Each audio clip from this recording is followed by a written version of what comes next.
Good evening, ladies and gentlemen. We seem to be having a couple of technical issues, so I apologise for that. We are here at qualifying at Istanbul for round 2 of the Halfords Formula Alpha International Championship for 2022. And I can tell you at the moment it is currently Rob Whitney on pole, apparently. No, apologies. It is Colin Knief currently on pole, according to the separate timing system. We do seem to be having a couple of technical issues in qualifying, as I mentioned, so hopefully we'll get those resolved for the race in the coming minutes.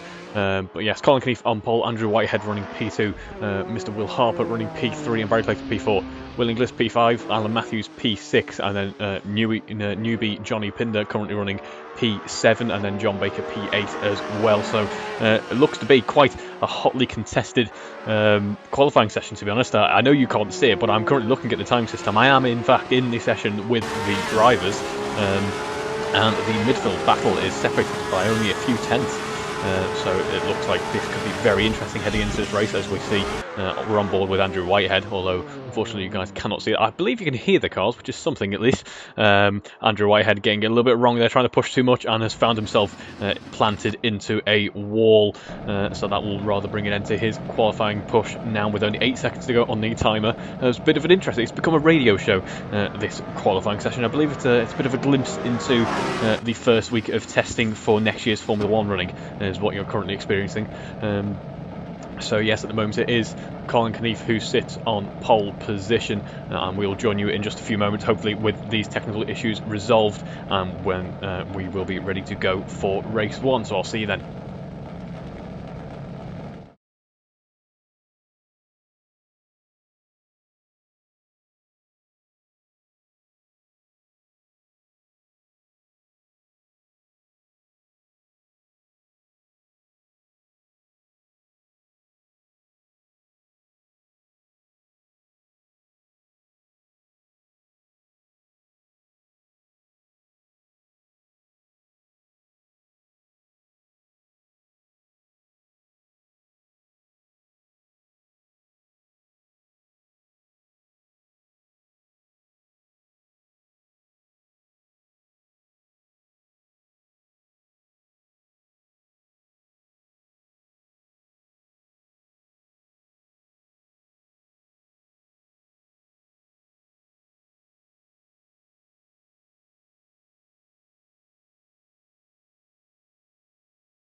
And thankfully, it looks like I can breathe a sigh of relief because just at the last minute, with about 1 minute and 30 to go until lights out, we are ready to go with a fully working system, which is nice to see. I'll have to make a couple of last minute tweaks just to make sure everything is working, but hopefully see you in just a second.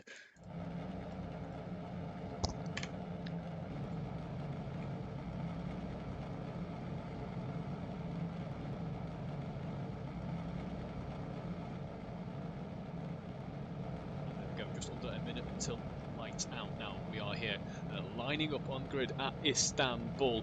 Drivers obviously watching out for that sharp left-hander coming up at the end of the start-finish straight, where we saw many a driver in the real world as well as in virtual racing get it wrong there. The likes of Valtteri Bottas careering off and providing himself with quite a challenge in the race. We've got just over 30 seconds until lights out. It is Colin Knief sitting on pole position at the moment. We're on board with, it looks like Rob Whitney we're on board with. Oh no, it's Alan Matthews, ignore me. With a couple of lag issues by the looks of things, which is not ideal, but we should still be able to carry on. And we are ready to go in just a few moments' time. Yes, looks like we've got a couple of issues with lag there. Let's see how it develops. We should be okay to carry on, although race one might be a little bit difficult on the eye, so apologies for that. But it is 6 red lights on the gantry, and in a second we are away. 25 minutes here. Istanbul is now underway. Colin Knief getting a very good getaway there. He breaks away from pretty much the rest of the field. Andrew Whitehead up into P2, and who is that there dropping back just a little bit? It is Alan Matthews by the look of things. Yes, it is. He's lost out on a couple of positions now.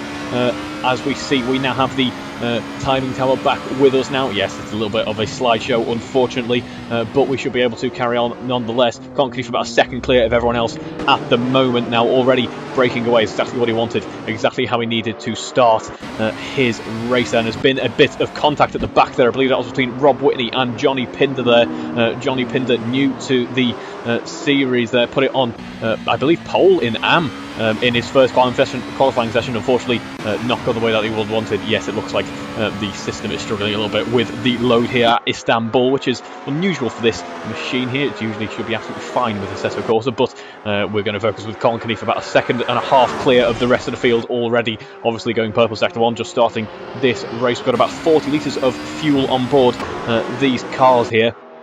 So nice and heavy to start this race. Those big, wide, soft tyres that everyone is using in this session, like we saw in Kyalami, the soft tyres able to last the race distance. As we'll go on board now with Mr. Will Harper. Mr. Will Harper, third in qualifying, has stayed third up until this moment, where he's trading places with Withinglis. Withinglis going around the outside there, but it is Will Harper who has the outside line this time round as we come towards the final part of the lap now. In fact, we're around the final corner here at Istanbul, the final of 14 corners, and we get ready to start another lap, and it's still Will Harper out in front of these two as we head down the hill and into that left-hander. About half a second between them now, so potentially using that push-to-pass system to his benefit. Didn't quite see as we joined onto the start-finish straight there, but the push-to-pass, a very unique feature of this car here, and as we saw in Kyalami, more powerful than I expected actually.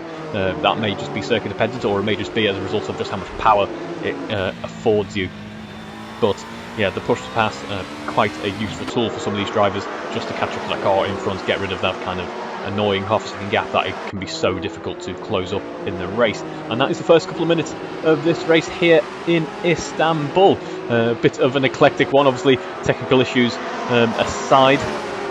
A little bit of contact earlier on, but that all now seems to have died down, and we will go on board now. We'll go on board with Alex Smith. Alex Smith is surrounded by Paul Millman and Barry Clayton. Alex Smith going quite wide there, opting for the IndyCar line, if you will. Able to stay on track, but he did lose out a little bit in that though, because Barry Clayton is closed right up into his rear wing, and he's potentially thinking about a lunge down the inside, is he? He was thinking about it, but unfortunately for Alex had to run off wide there, and has kind of left the door open for Barry Clayton. Barry Clayton's still not passed yet, but it's going to be even easier for him now. And in the middle of all this chaos, Guy Swarbrick is looking to get past both of these cars as this battle ensues. It's near enough 4 wide at one point there. They drop back just a little bit, Alex Smith and Guy Swarbrick dropping back from the cars in front. But plenty of cars occupying the same amount of tarmac, which is what we like to see. Plenty of action here in Istanbul so far.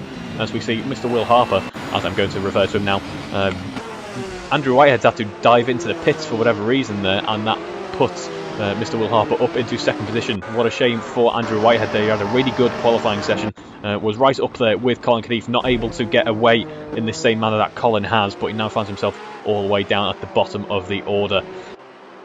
As we see Guy Swarbrick now past Alex Smith, running very nicely in this car so far, Guy Swarbrick, but there's contact between Guy and Alex there. I'm not sure if it was just too late on the brakes for Alex, or maybe he wasn't expecting Guy to brake so early, but for whatever reason they made contact, and that has rather thrown Guy Swarbrick off just a little bit there. He's now behind this trio of Alex Smith, Rob Whitney and John Baker, and that's set him back a couple of seconds there. It's up to him now to make that time back and hopefully salvage a few positions in this race for himself there. But Colin Knief, meanwhile, all this has been going on as we do seem to be having some issues in terms of computer performance there, so I'll try and get this resolved if I can. Has has pretty much dropped the rest of the field now. He's now about 5 seconds clear of everyone else. He's doing a tremendous job out in front so far, just like we saw in Kyle Army. He is meaning to carry on in the same way as we see. Look, Alex Smith is battling with Johnny Pinder. They're having to go around the outside, but Johnny Pinder keeps it tight on the inside, able to keep that position and able to keep that position well there. He's a nice defensive driver. Has pretty much pushed Alex Smith about a second behind him already, so potentially using that push to pass as well up the long straight to that corner there. As we go on board with Barry Clayton, once again I apologise for the lag. We'll have that resolved for the next race. Battling it out with Paul Murray. At least we got video. We didn't have video for qualifying, now we got video. It's just a little bit laggy, so hopefully by the time we hit the next race it should all be resolved. But we're going to focus on Rob Whitney. You know, is that Rob Whitney? That is Andrew Whitehead, I believe. No, it is Rob Whitney rather. Apologies there, Rob. Battling it out with Paul Millman, using that push to pass to get past before turn 1 there, and he takes P7 as a result of that there, so well done to Rob for that. And we will go on board now. We'll go on board now with, I believe we'll go on board with Will Inglis. Will Inglis battling out with Andrew Brammer there. Looks like he's broken away from Andrew just a little bit now. But these two getting relatively close on track at this stage in the race there. We've gone only just about 5 minutes in, so plenty of action to go yet. On the field it's still relatively close together actually, only separated, the first 12 positions only separated by about 26 seconds there, which is nice to see. It looks like Andrew is trying to gain on the car in front there, and yes, my CPU is apparently screaming and really struggling with this, although it doesn't sound like it. It sounds, my PC sounds nice and calm.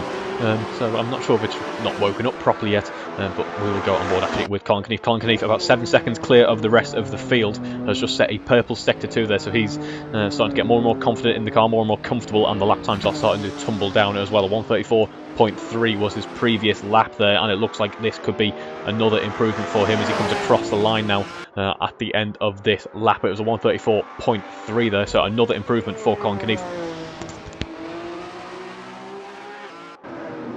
We got on board with Rob Whitney. There's all sorts of commotion heading into this final part of this circuit, and a big crash apparently between Paul Millman and Guy Swarbrick there.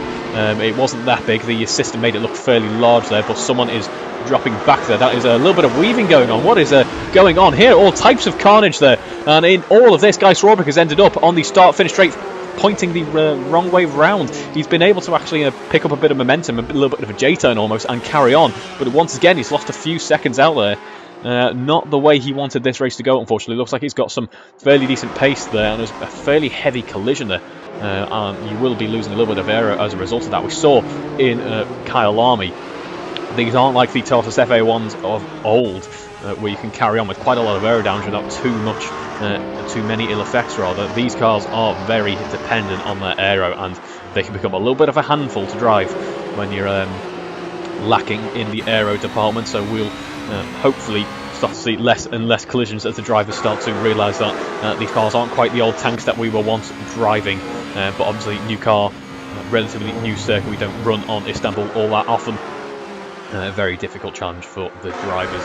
And we will go on board with John Baker. John Baker, as he so often does, has just been quietly leading the AM race for the moment, up in P8 at the moment, but leading that AM race, which is what he is focusing on at the moment. The blinking there on the top of his roll hoop, on the top of the air intake in the car, showing that he is using the push-to-pass system, but someone else is probably using the push-to-pass system, is Johnny Pinder. Johnny Pinder side by side with Andrew Whitehead as we head into the corner. Has to go around the outside once again, but keeps the car there, keeps it on the apex, able to keep Andrew Whitehead behind for now. And Johnny Pinder doesn't want to lose out too much time in all this, because he's fighting with John Baker for the lead in this AM race. He's 2 seconds behind the lead, currently in P2 at the moment, but he is hoping to keep Andrew Whitehead at bay for as long as possible, or he should be able to concede here and not lose out too much time. Obviously, Andrew Whitehead getting it a little bit wrong there, getting it quite wrong. In fact, he's a lap down, Andrew Whitehead. I've only just noticed that, so apologies there. But Andrew Whitehead a lap down. This is not the race that he would have wanted. This is a race to forget for him, really. But that has made things just a little bit easier for Johnny now, as he is hoping to catch up to John Baker out in front. About 2 seconds that delta between the two cars now. If we look at their previous laps, Johnny's was a little bit slower than John Baker's, I imagine, as a result of the ongoings on circuit. As Barry Clayton's had a bit of an issue there. What is going on with Barry? I think he's had a fairly substantial impact. By the looks of things, he's had a bit of an off as he heads up to turn 12 now. He doesn't head up to turn 12 at all. He heads up to turn 7. Apologies there. But he is, going to be struggling with that car now. The front wing not looking entirely happy. Neither is the frame rate of the stream at the moment. But as I mentioned, we should hopefully have that rectified in just a moment. Going quite wide there as he tries to push the car, even though it's going to be losing out a little bit on the aero side now.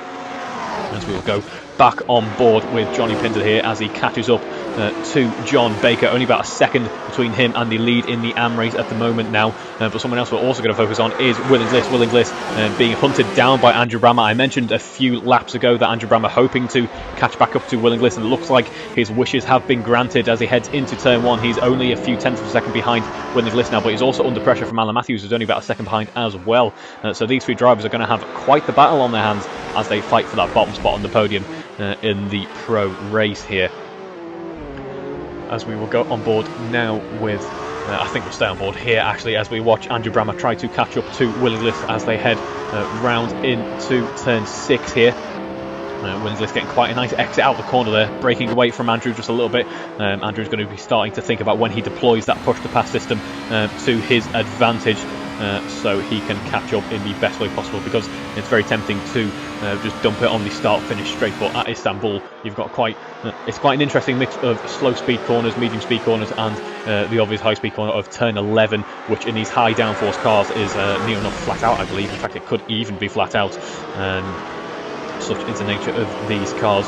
So the push-to-pass system has plenty of opportunity for some good usage, shall we say, where drivers can benefit from it. As we will go on board now with Johnny Pinder as he battles it out for the lead in the AM race. There's only a few tenths between the two now as we head down into turn 9 here, right on the gearbox of John Baker there. Is he deploying his push-to-pass system? It doesn't look like he is at the moment, maybe saving it for later, but he's got the inside as we head round turn 11. He's executed turn 11 beautifully there, pushing John Baker as far wide as he does. He's going to have the outside. We've seen Johnny defend on the outside here very nicely, under braking, gets that move done and takes the lead of the AM race. There is Andrew Whitehead out in front there, but the lead is by no means secure as John Baker heads round turn 12 with Johnny now. In fact, no, it's not turn 12 at all, it's turn 14. But now John Baker has the benefit of that slipstream, so let's see how he responds now, utilising that push-to-pass, utilising that slipstream on this high-speed circuit, as we'll go back on board with Andrew Brammer. Andrew Brammer now in P5. All of a sudden, Alan Matthews able to get past the two, or rather get past Andrew Brammer there to take P4. I'm not sure what's happened to Andrew, but he's looking to get past Alan Matthews. They're taking a much tighter line, sticking their nose up the inside there just a little bit. As we see Alex Smith, is Alex Smith being able to rejoin there? There might be, not sure what's going on with his AM system. It looks like Alex Smith is having a couple of issues, perhaps. That seems to be a bit of an odd one there. We won't focus on that too much, and hopefully the time system will resolve itself. As we see Alan Matthews fighting to keep Andrew Brammer behind for the moment. There's about seconds separating them now, so this little trio has spread out ever so slightly as we enter the halfway point in this race now. And actually, if we look at Rob Whitney is now soon to be under pressure from Johnny Pinder. Johnny Pinder is on an absolute charge here. His previous lap, a 1:37.2, that's about 7 tenths clear of Rob Whitney's previous best lap. In fact, Rob Whitney's previous lap was his best lap, but Johnny Pinder up the inside takes P6 overall, still leading that AM race then. So far, a very impressive drive from Johnny Pinder. It looks like there's been contact between the two there actually, so that might be one for those two to have a discussion about later on. But someone who we haven't focused on too much in this race is Colin Keneath. Colin Keneath out in the lead at the moment, about 17 seconds clear of the rest of the field. He's been able to break away from lap 1 and dominate this race. It's been a stellar performance from him so far. I wish I could have seen his qualifying efforts. Couldn't in the end, unfortunately, but we saw him take that pole position and get a very good getaway, and he has been rewarded as a result of that. About 17 seconds clear now. His last lap, a 1:33.6. The lap times just keep tumbling down for him, even as the tyres start to get a little bit more worn. The fuel loads also start to get lighter, so let's watch him as he heads into the later stages of this race now.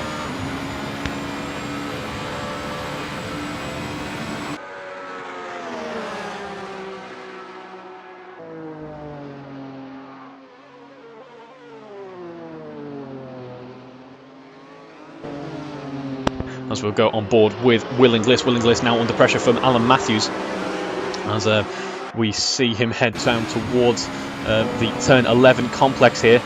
Very high speed part of the circuit, as I mentioned a few laps ago. That field actually, this little trio spreading out a little bit as we head down the straight, so maybe a difference in setup. This is of course an open setup championship. Drivers are free to change as they please. We do have Colin does graciously provide us with a baseline setup, but obviously drivers changing it based on their driving style or where they feel like they need the aero or not. But we're going to focus on Alan Matthews. Alan Matthews hopefully not needing all of his aero here because he's got the slipstream. He's looking at going around the outside heading into turn 1, but it's a bit too far back, I think, as looks like he's able to carry more speed through turn 1 than Willing Bliss. This is now the battle for P2 as a result of oh no, it's not the battle for P2 at all, ignore me there, it's still the battle for P3. We haven't teleported across the circuit, but Willing Bliss still able to defend that position for now as we now enter the final 10 minutes of this race. And what a great race this has been so far. And there's only about a tenth between Alan Matthews and Andrew Brammer as Andrew Brammer goes up the inside there. Unfortunately, it decided to focus on the wrong car right at the wrong time there. Andrew Brammer going up the inside and taking P4 from Alan Matthews now as we head down through turn 8, and it looks to be that he's actually able to break away from Alan Matthews a little bit. So Alan Matthews may be struggling with the car at this point. Maybe he's used a bit too much of those tyres and it's starting to struggle, or maybe he's having to play it safe in terms of fuel. While we don't usually see a pit stop in this series, of course strategy always still plays a part. In 25-minute races they are definitely considered a sprint race, but still strategy playing that part. I've just heard through the grapevine actually a very little interesting technical tidbit there. Johnny Pinder has who is currently leading the AM race up in P6 overall at the moment, doing a very nice job there. As you see, it's quite high speed trap times. I don't even believe he's got a setup on at the moment actually. I think he had a couple of technical issues, as did I, and has not been able to set up the car as he would have wanted. Only jumped in the car in qualifying and doesn't have push to pass working at the moment.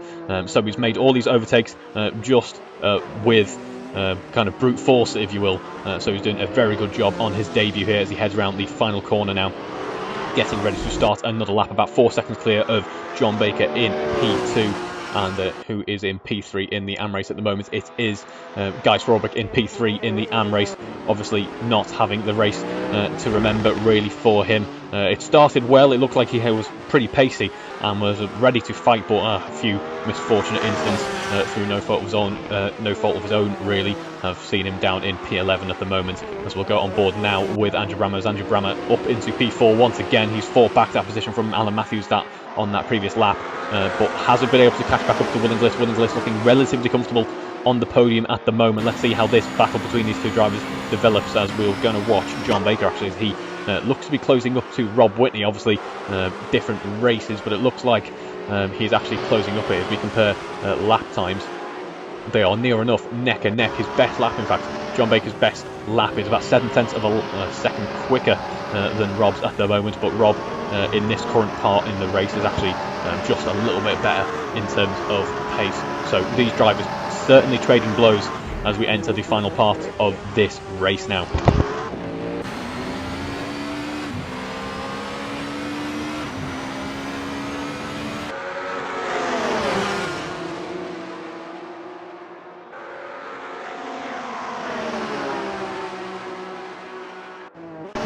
John Baker now actually able to get past Rob Whitney down the straight there. So it looks like there's been another collision for Andrew Whitehead. So Andrew Whitehead really not having an excellent race for him here. As we see, up the inside goes Rob Whitney. Very cheeky move there, excellent move, very brave, able to take the position back. I don't think John Baker nor I was really expecting that one. The camera that we were on wasn't really showing it until the move had pretty much happened there. A brilliant move from Rob Whitney there. As we go on board with Andrew Brammer once again. This kind of, the deltas between these three drivers have pretty much stayed constant for the past few laps now. Occasionally it's a bit like a bit of a concertina effect almost. Occasionally we see the gaps get just that little bit smaller, but it seems to disperse based on which part of the circuit we are on. We will now go on board with Colin Keneath once again. About 26 seconds clear now. He's just set another purple sector 2. He's going to watch him come across the line once again. Will it be another personal best lap for him there? It's not, unfortunately, but it's only by about a tenth. It's a 133.6 best lap, that 133.5 at the moment there. But nearly half a minute clear of everyone else. Yeah, it's an absolutely stellar performance.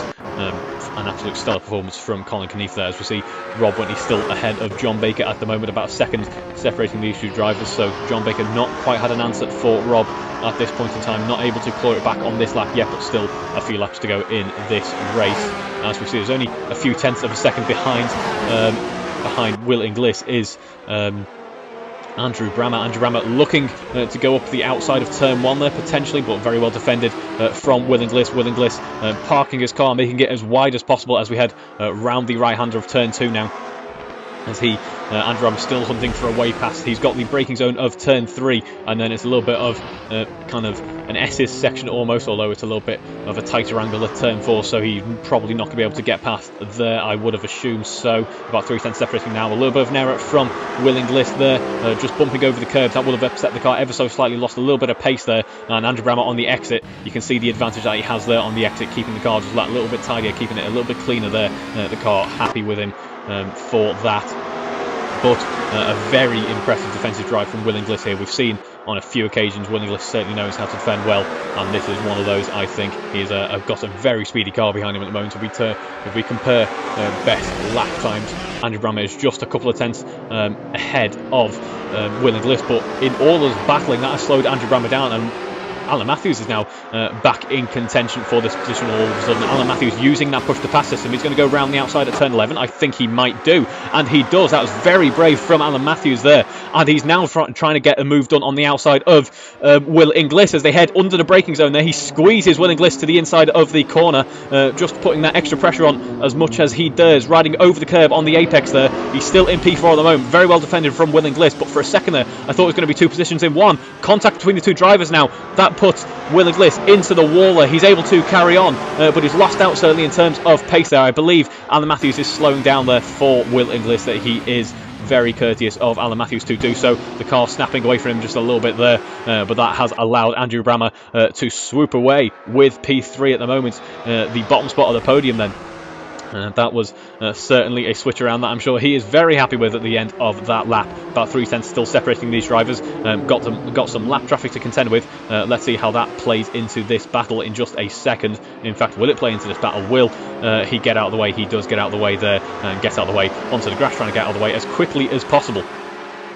But now it is Will Inglis who has that slipstream, goes down the inside there, takes the position away from Alan Matthews up into P4 for Will Inglis. Not where he was on the previous lap at this point, and I'm sure he'll be hoping to try and catch back up to Andrew Brammer. He's got a couple of laps to do so.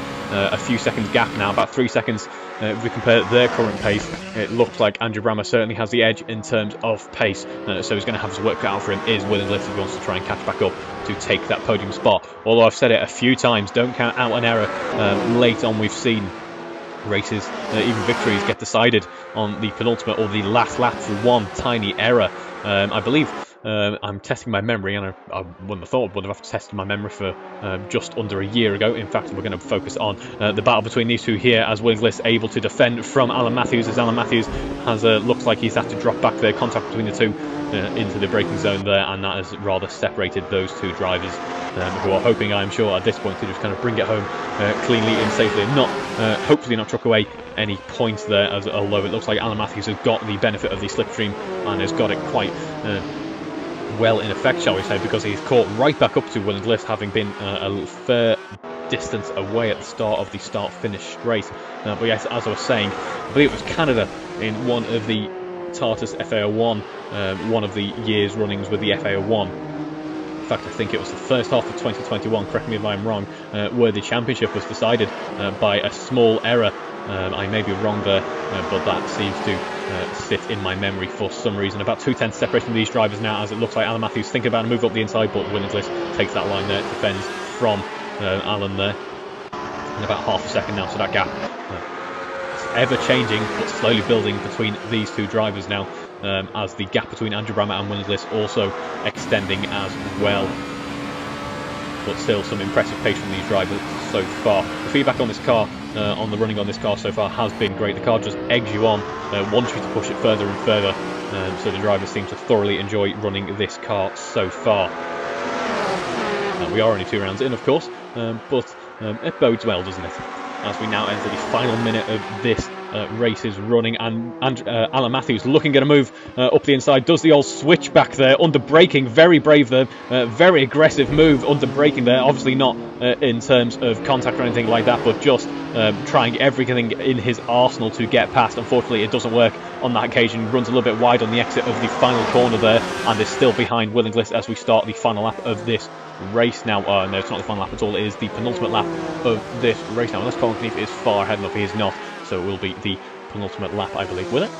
We'll find out. We'll find out in just a second. It's borderline at the moment, so whether or not it's going to be the penultimate lap. Let's see what happens in just a second, as it looks like Alex Smith having further difficulties in this race, potentially both drivers using the push to pass. It is Guy Swarbrick he's battling with at the moment as they head into turn 12.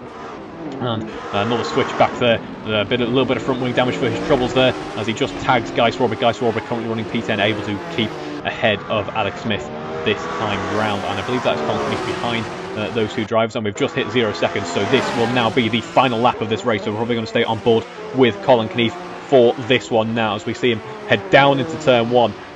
His lap times not looking electric compared to what we've seen from him so far in this race, but maybe now he can put in a bit of a special there. I believe, is that Alex Smith having issues in terms of, for a second there I thought the car had run out of fuel, so I thought he was kind of crawling along with no fuel, but that doesn't look to be the case this time round. As you see, Will Harper currently still running P2, a very impressive drive from him, made no mistakes pretty much, capitalised on a very impressive qualifying there, and should take home a nice haul of points. But we go on board once again with Colin Knief as he heads round turn 7 now, 33 seconds clear of everyone else. The battle for the podium has somewhat dispersed now, so this is some of the most exciting action on track. Watching Colin Knief flying around using the push to pass on the exit of the corner there, as we head round the long left-hander that is turn 8, coming down into turn 10 now, the fastest part of the circuit. Alan Matthews actually does get past Willing Bliss. These two trading blows, I said this battle has somewhat dispersed, but it looks like they are still fighting until the bitter end here. Willing Bliss gets back past Alan Matthews once again, up into P4, but for how long? Let's see what Alan Matthews can do, but I also want to see what Colin Knief can do as he comes now to the final part of his running for this race into turn 12 then with Colin Knief. He has led from lap 1, turn 1, a very impressive performance, dominated qualifying, dominated the race 1 as he comes around the final corner now onto the start finish straight for the last time in this race, and crosses the line to take the victory here in race 1. Excellent race from Colin Knief there. These two still battling it out though. Alan Matthews just that little bit further behind now, about a 6/10 of a second behind now. Will he be able to catch up in the dying moments of this race? Let's find out now as we see him gaining under the slipstream now as they head down towards turn 10. This is going to be the fastest part for them now.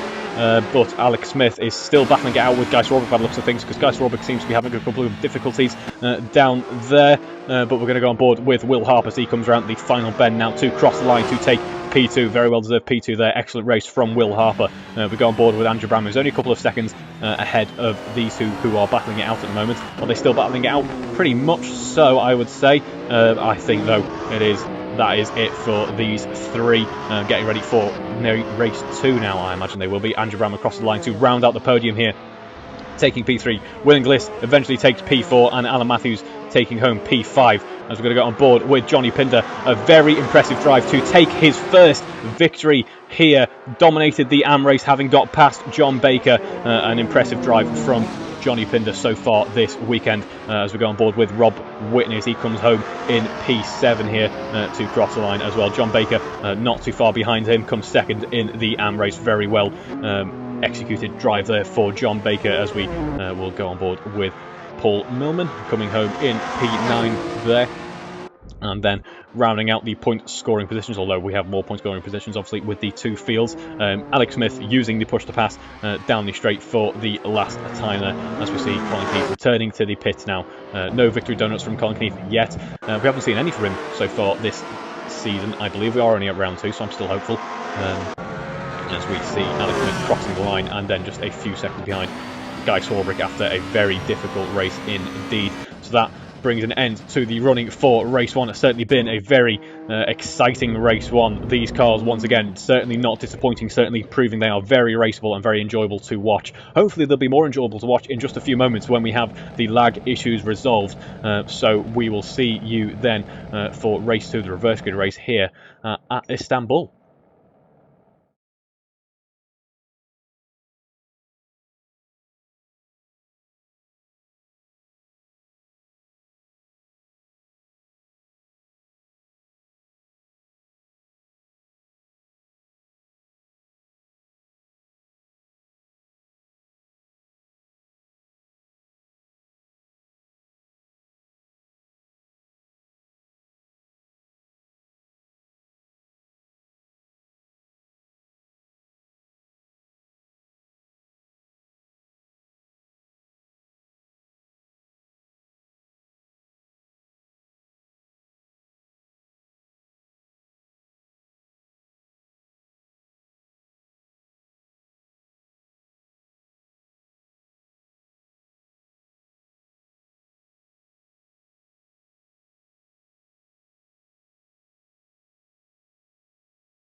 And welcome back to the action here at Istanbul, ladies and gentlemen. We've got just under 30 seconds until lights out, and we are ready to go for 25 minutes of the reverse grid race. It is Barry Clayton here on pole, Andrew Whitehead in P2. He should be hoping to make a good getaway here with Paul Millman in P3, Rob Whitney P4, Alan Matthews P5, Will Inglis P6, Andrew Brammer P7, Mr. Will Harper P8, and Colin Keefe P9. But that is it for the pro race. We have 6 red lights on the gantry, hopefully a little bit less lag now, but a very good getaway for Barry. No, very good getaway for Andrew Whitehead. Actually, he gets a really good getaway, under braking into turn 1, sticks the nose up the inside there and takes the lead of the race for the moment. Then we have a little bit of contact further down the field, so hopefully we'll be able to see what's going on there in just a second. We can, and now as Alan Matthews running P6 at the moment, now goes down to P7, under braking into the left-hander here. Looks like Paul Millman getting a little bit upset, able to keep the nose clean now, so good to see that. A spin for Andrew Brammer by the looks of things.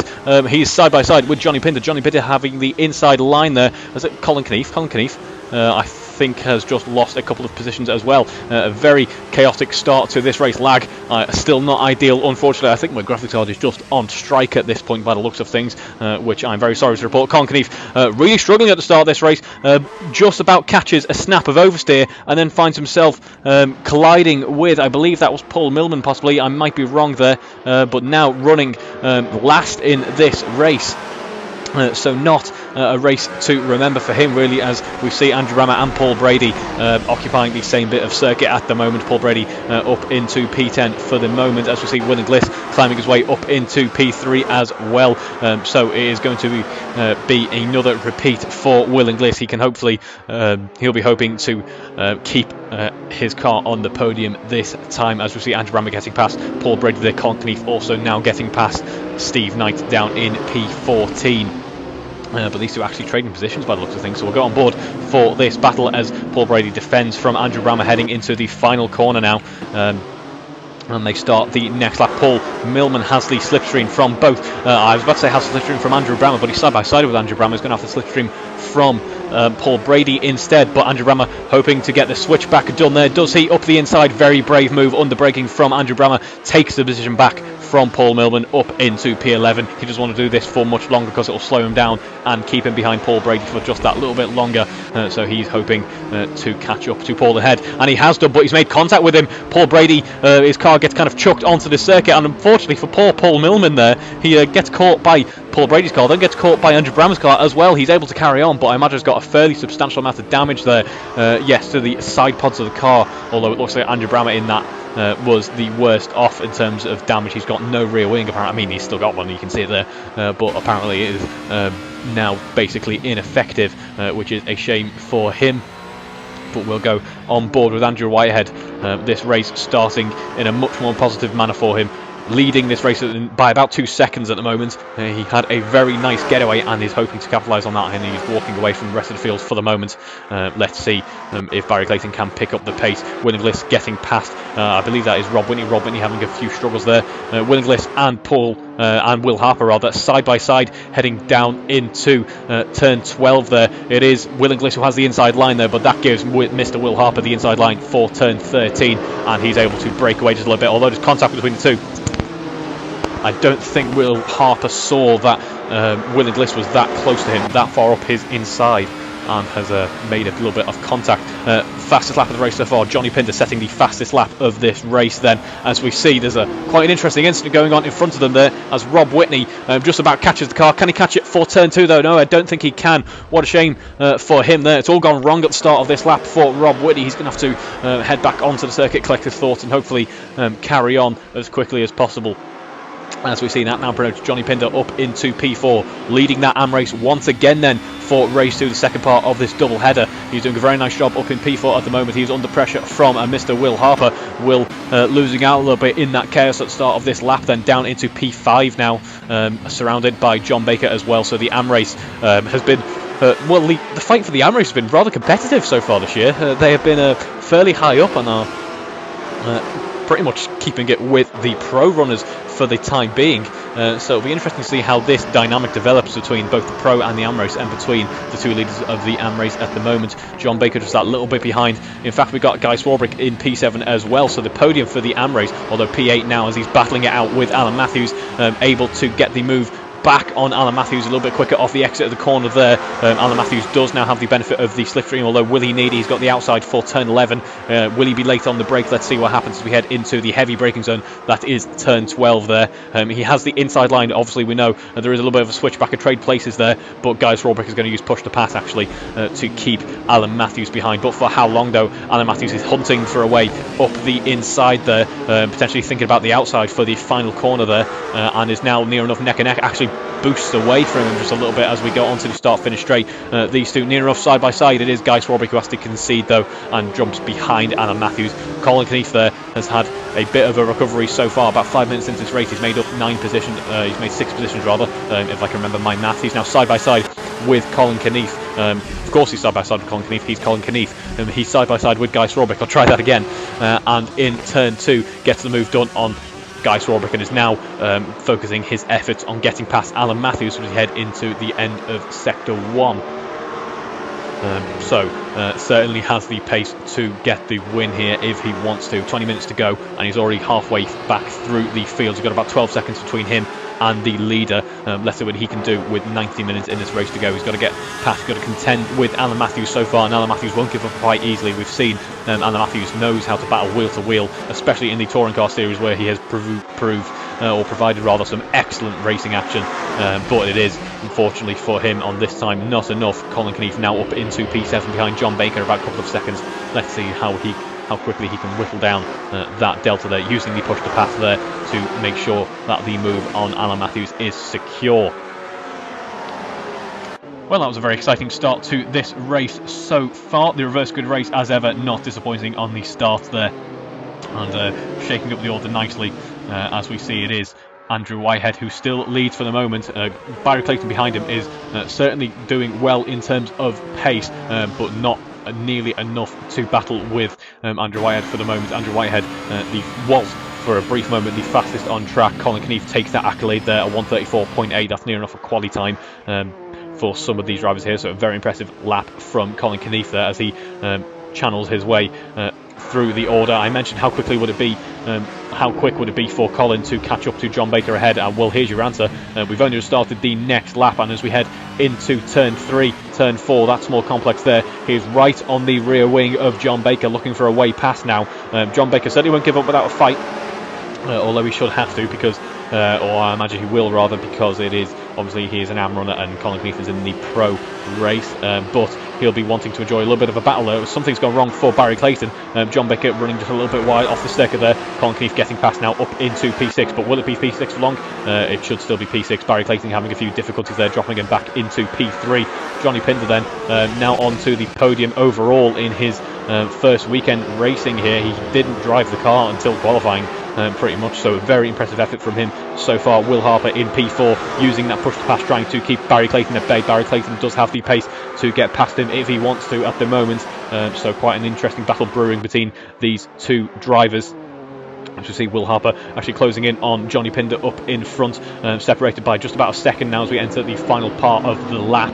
Colin Knief, meanwhile, ahead of John Baker, is now closing up on Barry Clayton there. You can just see him hone into view ever so slightly as he heads round the final corner. Yes, it looks like Barry Clayton had a bit of an issue there. You see about 6 seconds slower than everyone else around him. So that one small error there potentially costing him big in this race. We're still not near the halfway point, so we've still got plenty of time to make up that track position. But it looks like Johnny Pinder is trying to battle with Will Inglis for P2. They're separated by about 0.4 of a second, because he certainly seems to have the pace advantage at the moment. If we compare previous laps, his best lap is about 0.7 of a second quicker, and on the previous time round they are neck and neck, setting at 1:37.2, both of those drivers then. So let's see as we head into the end of Sector 1. In fact, we've got about 3 drivers within half a second of each other. This could be the makings of quite an interesting battle here, so we'll stay on board with Will Inglis. Will Inglis obviously fighting for that podium, lost out in the end, but this is the redemption for him. Race 2 here, he wants to defend P2 as much as he can, because if he loses out too much here, he'll find himself in P4 once again. as we see Johnny Pinder now defending, focusing his efforts on defending from Will Harper. Will Harper trying to find a way past. They are side by side. Will Harper using that push to pass there. Johnny Pinder doesn't have the advantage of that for the moment by the looks of things, so he will probably lose out as we head through turn 11 and towards the end of the lap now. Will he think about a move under braking though? No, he doesn't, but Colin Keneath behind does as he gets past Barry Clayton now for P5, and Johnny Pinder looked at a move up the inside there. Very sneaky, very brave it would have been if he managed to make that stick, but he didn't, unfortunately for him. And we now start the next lap, and there's so many cars occupying the same amount of circuit. This is going to be the makings for some great racing here, as we see Will Harper now looking to get past Will Inglis. Does he there? He pushes Will Inglis as wide as he dares there. Johnny Pinder losing out a little bit through turn 1, possibly not feeling quite as confident in the car as the others so far. Will Harper actually going purple sector 1 there. So he's trying everything in his arsenal. He's trying everything he can to get past Will Inglis, but all of a sudden Johnny Pinder's back up into the action here and fancies his chances on getting a move done on Will Harper. Can he get it done? No, he can't. He makes contact. The two drivers making contact there. Johnny Pinder losing out now, falling back behind Colin Keneath. How long will Colin Keneath be here before he carves his way back up through the field? Let's find out. Will Harper is looking very impressive in terms of pace at the moment, so we may struggle to get past. Will Harper will be putting up a fight, I am sure. In all of this, though, Andrew Whitehead has enjoyed quite a nice lead, relatively quiet out in front at the moment. This battle for the ages really has rather slowed these drivers down. P2 to P6 only separated by a couple of seconds, and P2 to P5 only separated by a second. Near as makes no difference, as it looks like he is now side by side. Johnny Pinder getting back past Colin Keneath as they head through turn 11 side by side then, as he manages to scythe his way past and should have the advantage into the braking zone, with Colin Keneath very brave on the brakes there, actually not able to catch up, takes a tighter line over the apex there, but Johnny will pretty much park his car there on the apex to defend that move, and he does so indeed as we start once again coming towards the end of the final lap, getting ready to start, not the final lap at all, getting ready to start another lap here. Colin Keneath much quicker off the exit there, but it is Will Harper who's going to be side by side with Will Inglis as they head into turn 1, and it looks like though Will Inglis just about able to squeeze Will Harper out, but Will Harper now takes the outside line there. He's going to try and take it into turn 3, and can he make the move stick? It looks like he can make the move stick, but Johnny Pinder is hoping to get back past them as well, now getting back past Colin Keneath, and is once again back in this battle for P2 effectively. It's trading blows between all four drivers here. It's excellent to watch as we see Johnny Pinder now past Will Inglis all of a sudden. Will Inglis now down into P4 as Johnny Pinder may be thinking about trying to get a move done on Will Harper, but Will Inglis is certainly putting the pressure on him right on that gearbox, and Johnny's not having the benefit of that push to pass. It will hurt him as we head through turn 11, but someone's gone very wide there. I believe that is Will Inglis. Will Inglis going very wide, now battling it out with Colin Keneath. Colin Keneath up into P4, able to get that move done there. And will that be it for, will it be all she wrote for Will Inglis in this race? Obviously still in P5 at the moment, but with Colin Keneath ahead of him, he's going to have an almighty job trying to get back past him, as we see Colin Keneath using that push to pass now, heading down through turn 11 under braking. Should be able to secure this move, unless Johnny Pinder is going to be very brave, and I think he is going to try and be very brave. It wasn't going to work. Isn't going to work from that far back. Starting to stumble my words there because there's just so much action going on track there. I imagine though Johnny Pinder's got a bit of a roadblock ahead of him now in the form of Colin Keneath that allows Will Harper. Will Harper has now got P2 in the bag for the moment, but for how long? Let's find out as he heads round turn 1. Who is best in terms of Sector 1 pace? I believe it is Will Harper out of all these drivers. Seems to have impressed the most so far in Sector 1. As we compare previous laps, obviously a little bit slower as a result of all the battling going on, but previous laps, 136.1 for Will Harper, 135.9 for Colin Keneath, 146.7 for Johnny Pinder, so he's lost out a little bit there, as has Will Inglis. But in terms of best lap pace, it pretty much echoes that as well. So these drivers certainly in for a decent battle, although is this battle starting to come to a little bit of a close now? Are we starting to see Colin Keneath, who's now past Johnny Pinder securely, starting to see him catch back up to Will Harper as we head round the long sweeping left-hander high-speed corner that is turn 8 now. He's about 0.8 of a second behind and has left Johnny Pinder for dead, really, as those cars now separated by about a second themselves. And Colin Keith now focuses his efforts on Will Harper up in front. While all this has been going on, though, don't think that there hasn't been other battles going on. We're going to focus on the battle between John Baker and Alan Matthews, about 0.3 of a second separating them. And Guy Swarbrick currently P3 in the AM race, not too far behind them. So he'll be hoping that Alan Matthews can really slow John Baker up, because that brings him right back into contention in terms of battling it out with John Baker. And it looks like Alan Matthews has been able to sweep past at turn 11 there, under braking. Looks like Alan Matthews' car was a little bit upset there, and actually John Baker has now been kind of yo-yoed back up right behind him, but as has Guy Swarbrick. These three now very tight and compact, now very close to each other as we start the next lap, as we see Rob Whitney, who is not in this battle at all, so I don't know why I'm mentioning Rob Whitney. Apologies there, John. John is heading through turn 1, very close, about 0.4 of a second now. Guy Swarbrick just that little bit further behind. But speaking of just that little bit further behind, Colin Keith is no longer just that little bit further behind. He's now about half a second behind Will Harper, so he's found about half a second on the previous lap. Purple sector 2 last time round. He'll be hoping to execute a similar lap this time, and it should get him past Will Harper. But I tell you what, we'll get him past Will Harper. One tiny error for Will. Where was that? It was at the exit of turn 7. Has seen the car facing the wrong direction. Commiserations to Will for that one. A very well executed race 1, and so far a flawless race 2. I've seen him, unfortunately, facing the wrong direction. Has rather brought an end to his charge in this race. I'm sure he'll be so frustrated with himself for that one. Now down into P6. And yes, I'm sure he'll be not entirely happy with that one. He's still got just under 10 minutes to go, though, so maybe he can catch up to Barry Clayton in that time and push towards P5, as we see Will Inglis getting past Johnny Pinder. I imagine an effect of the lack of push to pass there, but Johnny Pinder very brave on the brakes into turn 12, catches right back up to Will Inglis. Will Inglis positioning his car perfectly, though, to keep Johnny behind towards the end of the lap, but on the exit it looks like Johnny is a little bit stronger there. Side by side now as they start the next lap.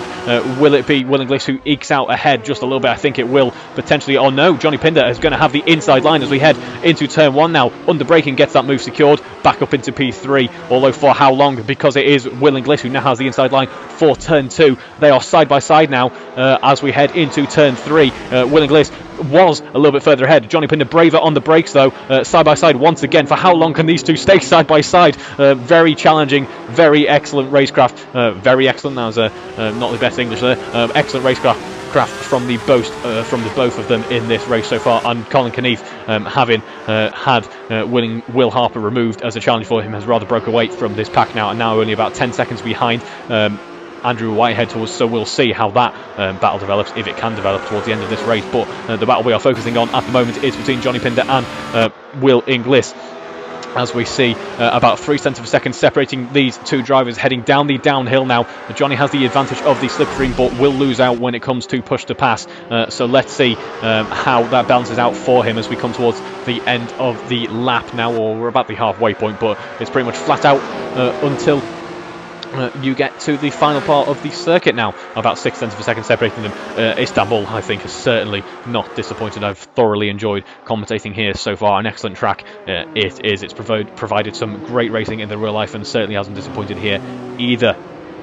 As we will go, I was about to say we'll go back on board with Alan Matthews, but looks to be that that battle has somewhat dispersed. And there's battling throughout the field, to be honest. Well, people staying relatively close to each other throughout the field, because even for P13, the battle between Rob Whitney and Andrew Brammer is ongoing, as they are near enough side by side, trying to head down into turn 11 there. I can't actually see where Rob Whitney's blip is on the map, because they are that close together, as we see these two drivers now trading positions. Johnny Pinder takes back P3 from Will Inglis there, as they are no longer side by side. Johnny Pinder looks to be fairly comfortable ahead of him now, but for how long? I imagine it won't be for too long at all, as we see Will Inglis trying to use as much of the track as he can, as does Johnny Pinder on the exit of that corner there, on the exit of turn 6. And coming up into turn 7 now then, where it all went wrong for Will Harper. Does go wrong for either of these drivers as we come towards the end of sector 1 now. About 15 seconds off the pace of the leader, which is Andrew Whitehead for the time being, but for how long? Because Colin Keith is hunting him down. Will Harper finally, I say finally, does get past Barry Clayton. As I mentioned, he may be able to towards the end of this race, so still on for some good points, just not where he would have wanted to have been, unfortunately for him.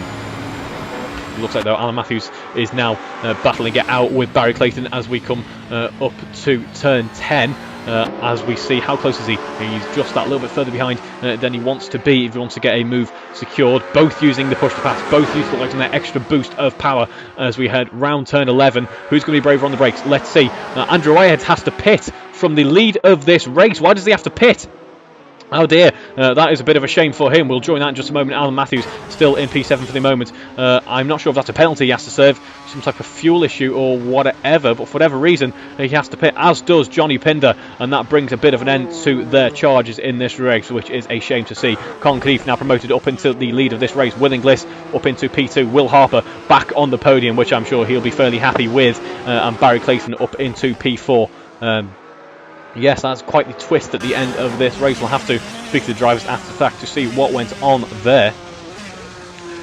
Yeah, that is a shame for some drivers and a little bit of a boon for others, I can imagine. I imagine Will Harper fairly happy with that one, back on the podium after that error. He's been somewhat saved there by the pit situation, and the field was so close there that the pits have unfortunately really badly affected some of these drivers. Andrew Whitehead leading the race now down into P12 apparently. Johnny Pinder down into P8. He overtakes Paul Millman to get back past, but John Baker now leading the AM race, then separated by Guy Swarbrick. Those two separated by about 2 seconds. So the AM race together as a pack then in 5 minutes. Will Johnny Pinder, with that little bit of extra pace underneath him, be able to catch up to the two in front of him and maybe still end up with a P1 or a P2 in the AM race? Let's find out. But it is Colin Keefe at the moment then, leading as he did in race 1, just for less of race 2, with just under 5 minutes to go now, about 10 seconds clear of everyone else. So he's benefited nicely from that pit stop situation there, and is on for a comfortable, very large points haul in this weekend's running. Certainly a race of fortune and misfortune based on which driver you ask. Alan Matthews and Barry Clayton separated by about 0.6 of a second as they start the next lap. It is Alan Matthews who has the advantage in pace at the moment, just that little bit. I know it's not, ignore me there. It's Barry Clayton who has the advantage in pace just at the moment, a couple of tenths faster than Alan Matthews as we speak, but for how long as they start battling each other, as the pressure starts getting put on Barry Clayton, we may see that change as we head round turn 3 now. Barry Clayton running a little bit wide there. Alan Matthews able to get a little bit closer as we head into turn 4, turn 5, and then turn 6. Only 0.2 of a second separating these drivers now as we come down into turn 7. Alan Matthews did drop back a little bit as he entered that corner. It was turn 6 rather that he entered and lost out a little bit of time. Turn 7 now then, can he catch back up about half a second? So he certainly seems to have the pace advantage at the time being, although so far that has that ball has been in Barry Clayton's court. For how long will that be? As we see them getting ever closer and ever closer now, as it looks like under braking, a big lockup for Alan Matthews there. Luckily the car didn't get away from him too much, the back end looking like it wanted to step out there, but able to keep it clean. I just want to go on board with Colin Keefe. 2 purple sectors, the fuel load's pretty much at 0 now. The tyres seeming to be relatively comfortable. The soft obviously making it to the end of the races in both of the rounds we've had so far, but a personal best for Colin Keefe, the fastest of the race so far. He's been set free from the rest of the field and has just set a 1:33.4, a very nice lap from Colin Keefe there. That should separate him even further.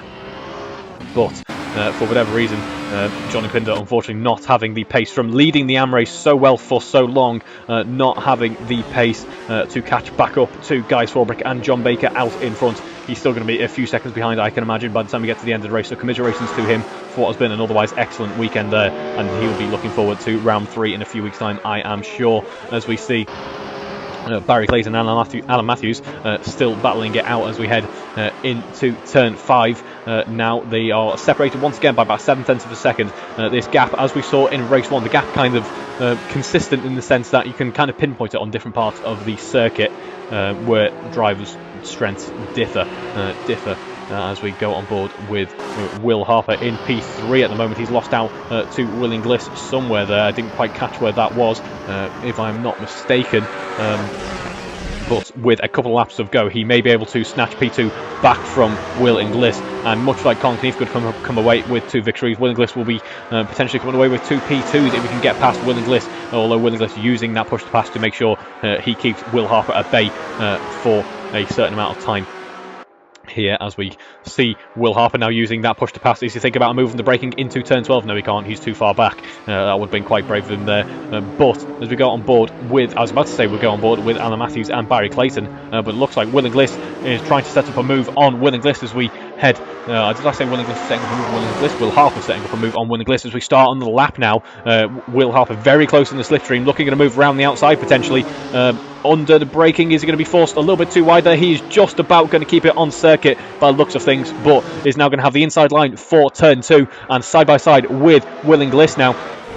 Under braking, able to seal that move from Will Inglis and into turn 4. He is leading this little battle so far. But for how long? The timer is about to hit 0, and Colin Knief is currently on the penultimate lap of this race.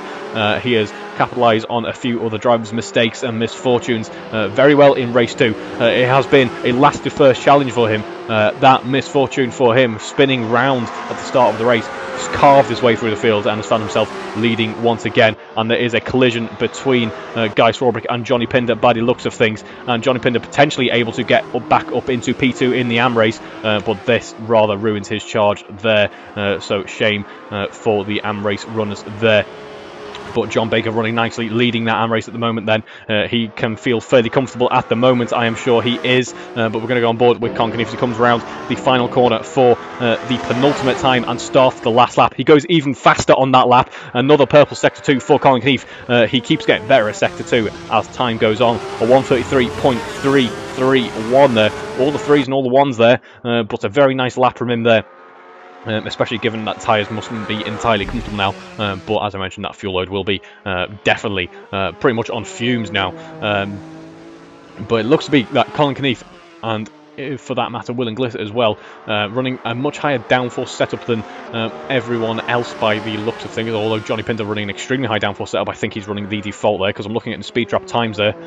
Johnny Pinder without push to pass 280 kilometers an hour, and Colin Knief about 290, and same for Will Inglis, but we see the likes of Mr. Will Harper and Barry Clayton running at about 300 kilometers an hour, so it just goes to show the difference that the setup can give you in these very fast, very capable cars, as we will stay on board with Colin Knief as he heads around the circuit for the final time now. Looks to be pretty much all of the battling has finally come to a close after 25 hard-fought minutes here at Istanbul Park, as we see Will Harper comfortably in P2 for the moment then, as he was in race 1, but he's not who we are focusing on at the moment. It is Colin Knief as he heads into turn 12, the heavy braking zone there for the final time this weekend. He came all the way from the back after an unfortunate start for him. He navigates the final corner for the final time this weekend. A bit of a weave in celebration as he comes across the line to take the race 2 victory. Very hard fought, very well deserved for Colin Knief. He takes both the race 1 and race 2 victory here at Istanbul Park round 2.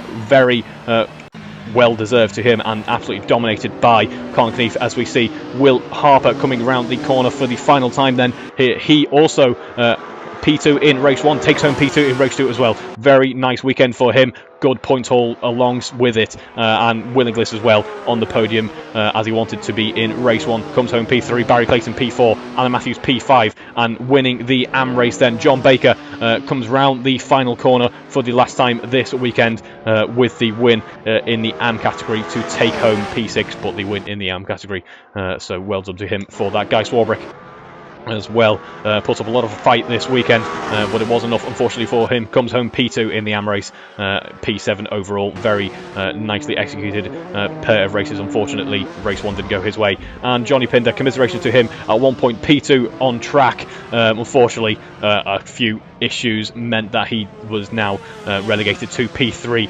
in race 2, P3 in the AM standing, so commiserations to him for that. Paul Millman coming home P9, Steve Knight coming home P10, and Paul Brady coming home P11 after battling it out with P12 Andrew Brammer. Andrew Brammer, a race to forget in race 2 really for him. Yeah, I imagine he'll be much happier with his race 1 performance. And Andrew Whitehead retiring from the race after leading for so long. Colin Keith still using the push to pass then, even on the in lap. So clearly he's ready for a bit of a party. It is a bit of a party mode for the car after all, but we see Colin Keith coming into the pits to round out this weekend's running here at Istanbul Park, as they certainly didn't in race 1, round 1 at Kyle Army. These cars did not disappoint at round 2 here at Istanbul Park, and it goes to show that we are in for a bit of a treat. I think we're in for a very good season in the first half of 2022, so I thoroughly hope you've enjoyed this evening's running. I've thoroughly enjoyed watching it and commentating it, so I will see you in a few weeks' time for race 3, round 3 in the Halfords Formula Alpha International Championship. I will see you then.